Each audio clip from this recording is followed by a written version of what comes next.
most things that I've learned over time is that almost all like truly exceptional and mentally strong people have been through hell. It's very few that put themselves through hell when life is great.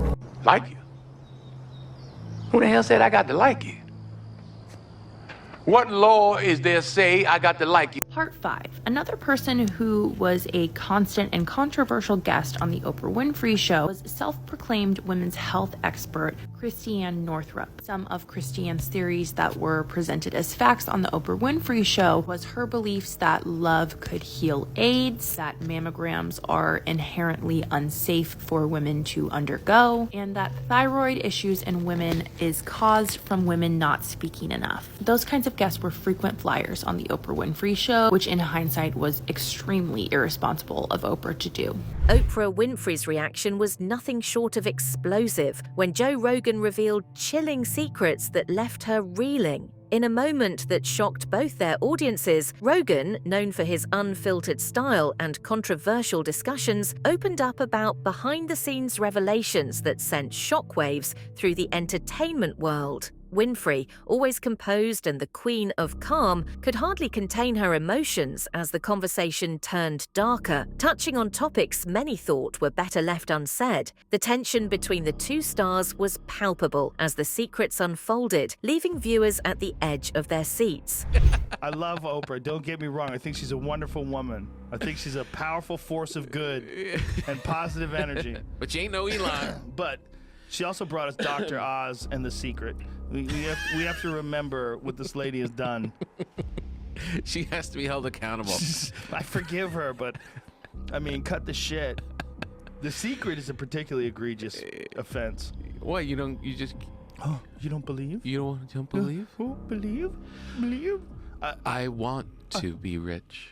I am rich. I imagine myself flying. I can fly. I will beat my wings until I take off. Oprah Winfrey's rise to fame and fortune has been a remarkable journey, making her one of the most influential figures in the media. Rogan points out that her substantial influence over her audience has often been problematic, particularly because of the perceived control she has over public opinion and the industry. Her vast wealth and power, symbolized by her enormous mansion, have been subjects of public curiosity and scrutiny. One of the more I want to say disturbing, but it was confusing when that was taking hold with people. When I had friends that were telling me that The Secret is real and that they imagined they were going to fulfill these childhood dreams that they had had about whatever, being a fucking astronaut, whatever it would be. There's a couple people that I knew that were trying to tell me that The Secret was going to be the thing and that they had a vision board and they had photographs, they put pictures up of the things that they wanted. Like them in front of large crowds and shit. I'm like, oh boy. Them in front of large crowds. This is so not how it works. Yeah, but there is a kernel of it that works. I got passed by Oprah. Oprah has a house in Montecito. I passed by the house like, that is a ridiculous house for a person. It's like a giant, long, $50 million house, a fucking huge estate. It's a castle. She's a queen. You know, you don't want that. Like, fuck her. You know, my house is $250,000. What the fuck is she doing with that 50 million? And that's not even a house she lives in. She just visits that like once a year. Takes a shit there, has someone cook for her, takes a nap, gets up, stirs an animosity. Oprah also faced criticism for promoting unhealthy diet culture during the height of her talk show's popularity. According to Joe Rogan, Oprah's endorsements of various diets and weight loss products often lacked scientific evidence and played a role in perpetuating unrealistic body standards. Grabbing students by their necks and pushing them up against walls and using physical discipline as punishment. There have also been allegations that many of the girls who attend Oprah School for Girls end up going missing. She's unable to confirm this information via missing persons reports, but because we are talking about an entirely different country, I just might not have access to all the information. I'm not saying it's untrue that girls have gone missing from the Oprah Winfrey School. I just simply don't have the information. Politician Bill Clinton has long praised Oprah for opening this school, and Bill Clinton even sang Oprah's praises for opening this school for underprivileged girls, and he even featured the school in a book that he wrote. Oprah is also well known for her body positivity movement and motivational speeches, encouraging people to embrace self-acceptance and love themselves as they are. You can't begin to love yourself or even be true to yourself unless you know who you are. However, her recent dramatic weight loss has led some to believe that it might be part of a larger agenda, raising questions about the consistency of her body positivity message. So here's Oprah. A couple of days ago, she did a wonderful show about fat shaming and how nobody should be fat shamed or being shamed into being overweight. And she stressed the important points of getting rid of weight. And there are multiple ways of getting rid of weight, and everybody has their own way to get rid of weight. Some people want to diet and exercise, and that's fine for them, and more power to them, and let them do that. Some patients do better with a gastric bypass, sleeve, etc., and more power to them, and some patients prefer to lose the weight that way. And there are a subset of patients too who want to lose weight with these medications, these new GLP-1s, which are fantastic, things like Ozempic, which she has admitted to being on, Zepbound and Ozempic, all these medications which are fantastic, FDA approved, and really, really work.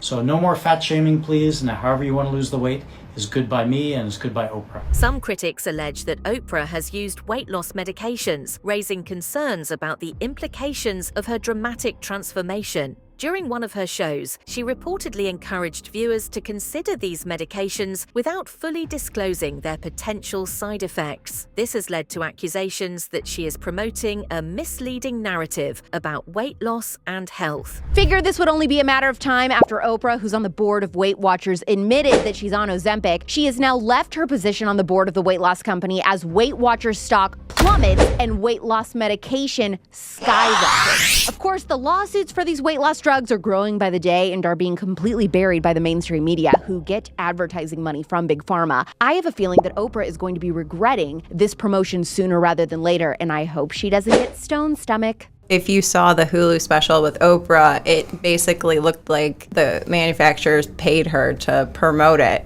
Basically, no one really, they touched about the side effects, but they didn't really go deeper than just being like, well, you might be nauseous and, you know, you might have stomach issues, but, you know, it could just be the diet change. Well, I mean, they come across as trying to be some sort of neutral reporter, which is certainly not the case, because there's a major federal lawsuit consolidated from the entire United States into one court because there are going to be so many cases.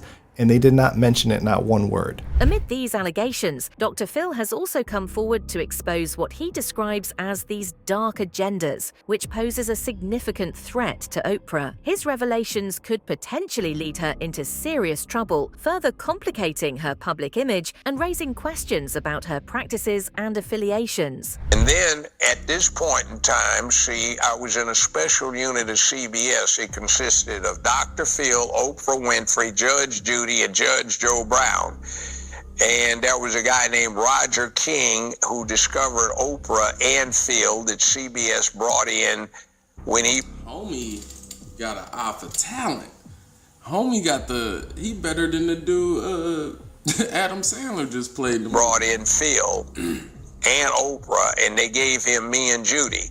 He called me to a side and he said, man, they're doing you wrong. See, he wasn't a Hollywood type. Look, he said he put it in a lot of the celebrities, and they said somebody came to them and was like, yo, this ain't right.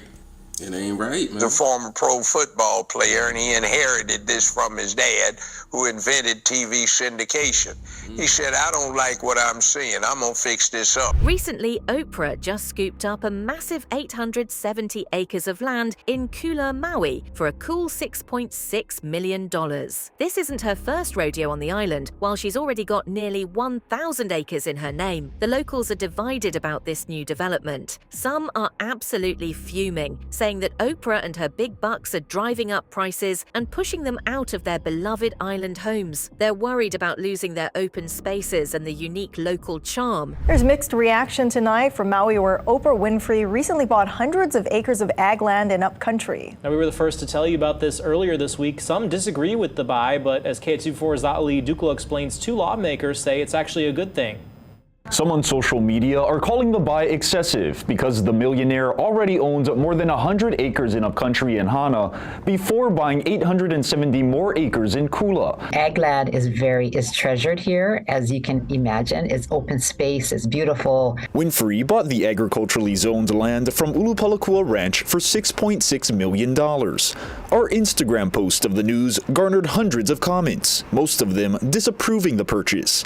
This is a screenshot of some of the comments. One Maui resident arguing, "Why is this allowed?" But wait, there's a twist. Others are kinda okay with it. They appreciate Oprah's efforts to preserve the land and her generosity towards the community. She's been hiring local residents and supporting various causes on the island, which has won her some brownie points. Councilmember Yukilei Sugimura, who holds the upcountry residency seat, lives about 30 minutes away from Winfrey. I'm going to guess that she has an excess deer problem, hog problem in her yard. That's an issue Sugimura is welcoming Winfrey to become involved in, trying to mitigate the area's rampant deer population. We're struggling, we're putting tax dollars together to try to do fencing and culling. We want to protect our food for food security as well as protect the watershed. So those are the big issues.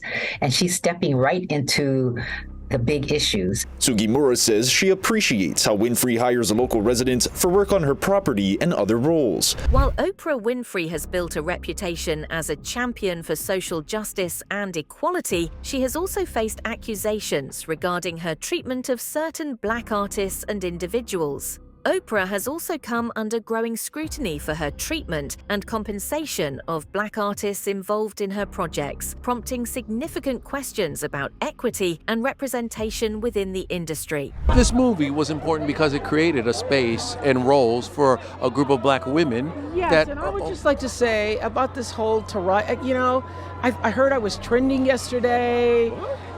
Because people are saying that I was not supporting Taraji. Taraji will tell you herself that I've been the greatest champion of this film, championing not only the behind-the-scenes production, but also everything that everybody needed. So whenever I heard that there was something that people needed, I'm not in charge of the budget because that's Warner Brothers. That's the way the studio system works. And we as producers, everybody gets their salary. That's negotiated by your team. And so whenever I heard there was an issue or there was a problem with the cars or there was a problem with the food, I would step in and do whatever I could to make it right. If you got kids in college and the commencement speaker is likely to spew out woke rhetoric, encourage them to stand up and walk the hell out. That will be one of the best life lessons that you can give them before they head off into the world themselves. Play the clip. You are the generation that is forced to depend on body cams to obtain justice. And even then, accountability, as we've seen again and again, can be so hard to come by. You witnessed the storming of the Capitol and the death of civility. You're acutely aware that voting rights are being gutted, women's rights are being dismantled, books are being banned, history is being rewritten. It is funny to me that a lot of these people pushing these agendas are already filthy rich and largely unaffected by what they want the rest of us to comply with through either being forced to change or agree with. And it is so weird that the Dems seem to never be concerned about the real issues like inflation, high gas, foreign threats, and the crime. Be sure to subscribe. Why do you think we're in a happiness slump in America? Ooh, I will tell you, one of the most profound reasons, I think, is because everybody is looking at other people's social media, what they believe to be other people's lives, which is only a snapshot of other people's lives, and feeling envy about that. And one of the things that Arthur and I talk about in this book is that envy is the great destroyer. The happiness killer. It is the happiness killer. And so anytime you're looking at anything else with envy, you have already killed your own happiness or your ability to be happier in that moment and probably in moments to come. Oprah is accused that she and other black actors, including those working on The Color Purple, received lower pay compared to their peers, leading to significant backlash against Oprah, who co-produced the film. Well, Oprah Winfrey is hitting back at claims that she created a negative experience for the cast during the filming of The Color Purple. Now, speculations started when one of the film's stars spoke out about being paid inadequately in Hollywood, as well as criticising production for making cast members drive themselves to set in rental cars. But the media mogul has shut all of those rumours down, saying there's no bad blood between Oprah special. So how are y'all getting along, and have y'all spoke after this? I'm gonna be honest with you. I didn't have anything against Oprah. You just called her a bitch. I'm gonna tell you why. You named your dog Oprah, didn't you? Yeah, I did. Bad. Look. I remember that. No, look. Every time she made a mention to hip hop culture, it was something that was wrong with it, and it was something that was on my CD that was the largest debut in hip hop album. You're looking at it and you're saying that everything that's wrong with our culture is why I'm a success. Wow. So when I actually got a chance to talk to her, she was like, I never thought about it like that. She's not where she's at by accident. All right, so animal ambition. Dave Chappelle has also opened up about his experience on Oprah's show, and he was mistreated or manipulated during his appearance. This is part of a broader narrative about how some guests feel when interacting with powerful media personalities. It was completely outside of my frame of reference. I've been in show business since I was 14, and I've heard the stories of what happens, and I've seen these kinds of things play out in front of me. Okay. When you say you heard the stories, what do you mean? What stories? I mean, you see before, look, Mariah Carey made a $100 million deal, and 3 months later, she's all of a sudden mysteriously crazy. Or Martin Lawrence punches through and he's waving a gun on the street screaming, "They're trying to kill me." Yeah, we hear those stories. And it always happens around the time in their career where it seems as though they're crossing over the next plateau. Yeah.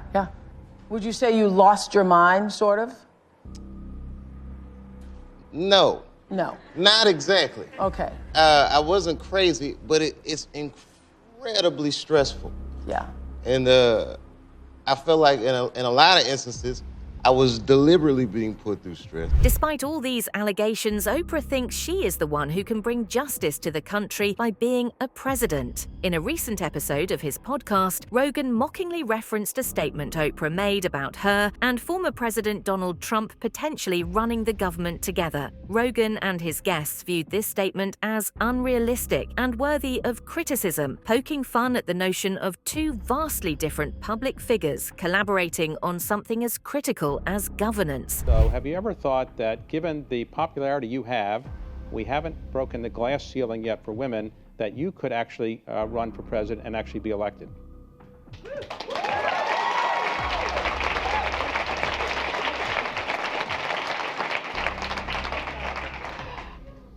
I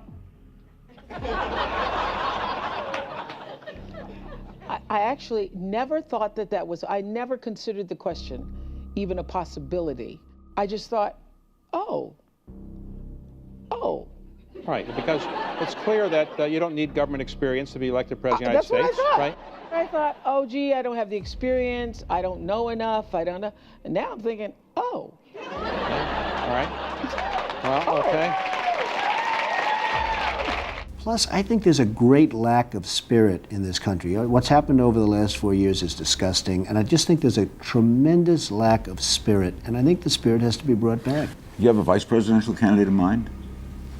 Well, I really haven't gotten quite there yet. I guess it's just Oprah. I love Oprah. Oprah would always be my first choice.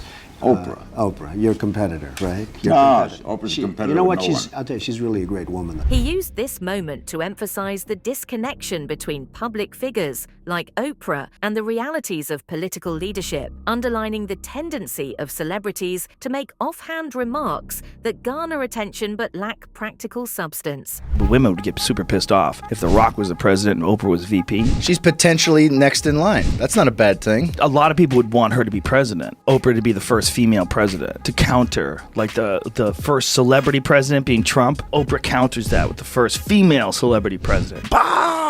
That's a big win. Would The Rock be VP in that situation? Tough to get The Rock to take a fucking back seat. Yeah, son. I don't know about that. I don't know about that. What do you think about Joe Rogan's shocking revelations? Do you believe Oprah's reaction was justified? Drop your thoughts in the comments below.